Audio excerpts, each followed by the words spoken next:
Hello Taurus, thank you for joining me for your monthly forecast for May. Well, this can be a truly extraordinarily exciting month for you because Uranus, the planet of surprises, is set to return to your zodiac sign for the first time since 1942. It moved in 1934 into Taurus, and of course that coincided with an extremely turbulent part of the world's history. But for you, I think this is going to be a really not enjoyable change, but one that you can really appreciate, because since 2010 part-time, 2011 full-time, with Uranus being in Aries, it's almost been like something's been in the background of your situation, but it's been difficult to understand what's been making you feel slightly restless. Now you have an opportunity to be restless for real.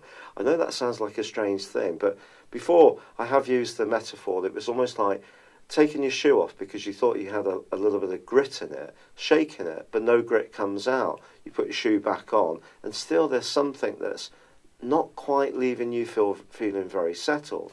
Now, the story of this month begins with the Sun in your zodiac sign and Venus, your ruler, in a fabulous location as far as your finances are concerned. On the 15th, this all comes together beautifully on the back of a fab new moon in your sign. If you want to create a new identity for yourself with new clothes, haircut, or approach to life, this is a fine time to do it. I do feel if you're an inventive, creative, or entrepreneurial bull, this new moon can see fantastic developments in the following month as far as feeling better about yourself, but also about doing better in terms of your finances too. But I think you have to be inventive, and Uranus entering your sign at the heart of this month is certainly going to help you do that on the 16th. Now, Uranus is going to be with you through till early November. It will come back to you full time in early March 2019. But what it principally is going to do is, yes, there can be a restlessness, but it's a restlessness that you can feel more in control of. It can be more tangible. And it may be that you just want to do something new and exciting and novel. You may want to create a new way of doing things for yourself. You may want to start certain elements of your life over, and that can be very gratifying too. And with Mercury moving into a much more positive location for you, and coming out of shadow, where it's been in the sign of Aries for a really extended period of time. The middle of this month is coming into your sign on the 14th, and that's going to be a breath of fresh air too, because I think Mercury, especially when it was retrograding through to the middle of April, was kind of making you a bit anxious at times, or a bit uncertain about what you should do about certain situations. I think the assets that you're going to have with Mercury, Uranus, and also Mars moving into a fabulously authoritative part of your scope on the 16th too. All of this is going to help you to raise the vibration when it comes to you being true to yourself. And that may mean that you're going to break away from something that has served you incredibly well for a long time. It may not be a difficult transition between what you did have and what you want to have, but there's a part of you that knows that something may have to change. It may be about where you live, it may be in terms of some of your ideas, it may be about taking more control over your work, working for yourself, for example, if you've always worked for other people. Or it may be that you want to think again about your relationships, but you're going to want to have a much firmer grip on the life direction of your situation. So what are the challenges? There are always challenges in astrology. Well, of course, you've still got that clustering of energy in terms of Saturn and Pluto in the sign of Capricorn, which for you is obviously your sister Earth sign. It's your 9th house. So they have been pushing you progressively to widen your perspective and widen your horizons. And that may mean learning new things, even if learning those new things is not always easy. It's pushing you progressively to let go of what used to give you old security. And there may be that sense of, where is this all headed? Well, the fact is that Mars is actually going to be in Capricorn 2 through to the 15th, and that's squaring with Uranus, but whilst it's still in the sign of Aries. Now, this energy between Aries and Capricorn has been going on ever since Uranus moved into Aries in 2010, and then it went back there full time since 2011. First off, we had the square between Jupiter and Uranus, Arab Spring. Jupiter oversees affairs, Uranus about uprisings, rebelliousness in the sign of Aries. And then, of course, we have the square with Pluto, which has led to much deeper and more nasty international affairs, to be quite honest, as we've seen in Syria, for example, and also Crimea. However, the second half of this month, or the following 10 days from the 16th, sees Mars move to the top of your scope, give you extra confidence and drive and desire for a greater awareness for what you do. But also, Uranus obviously moves into your sign, so we've still got a square, but it goes from being a cardinal square, which is about power and leadership, to a fixed square, which is about sticking at what we know. And obviously you know that very well, because that's your base characteristics of loving familiarity and security. But Mars going into Aquarius, Aquarius is also fixed.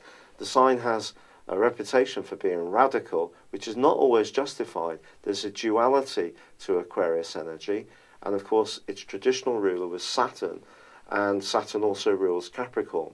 So you may find from the 16th to the 26th that something that you want to do, you're coming up against opposition from people in positions of authority. Could be a boss, could be parents, could be the mores of society or the rules of where you live in your parts of the world.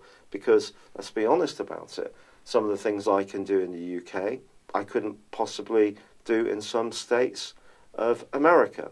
Or there could be some states of America that you could do things that you can't do in the Philippines.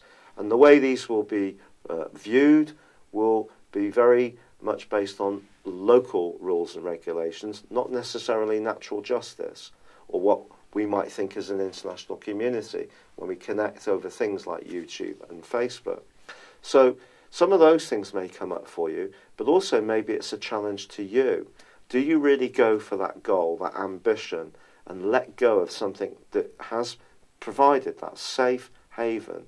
Or do you stick with what you know? If you stick with what you know, but reluctantly, I think there's going to be a lot of tension generated from that. I've got to be really honest with you.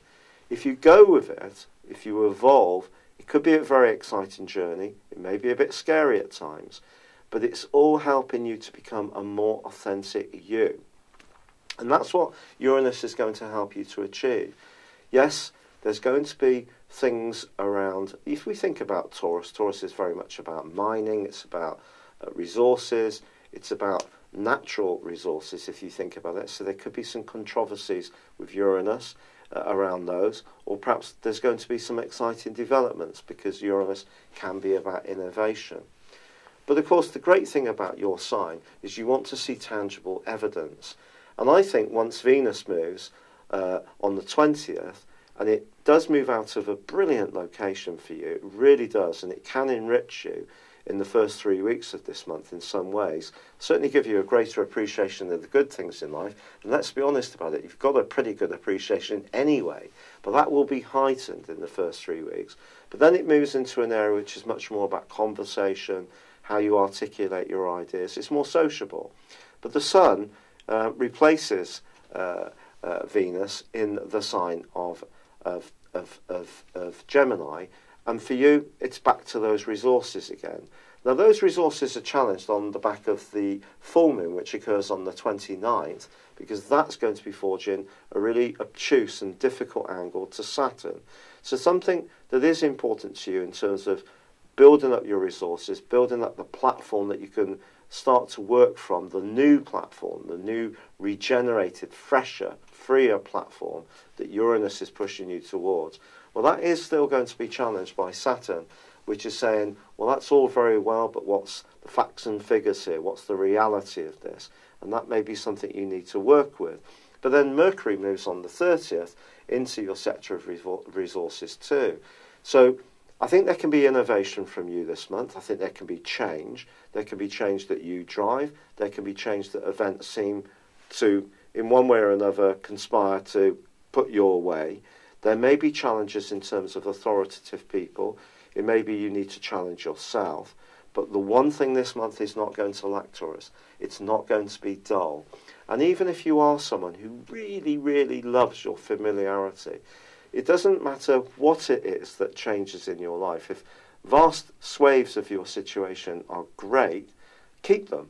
If there are certain elements that are not so, for example, if your interests have lost. I mean, I used to be mad keen on football, but all the players falling over and moaning at the refs and cheating and all the rest of it, it has lost a degree of appeal for me. I still obviously follow my beloved Swindon Town devotedly, but the big games have lost their sparkle. So it could be an interest for you that you'll want to evolve around.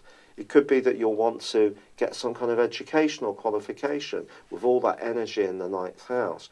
But I do think you're going to want to redefine yourself somehow. And some people around you might find it quite challenging.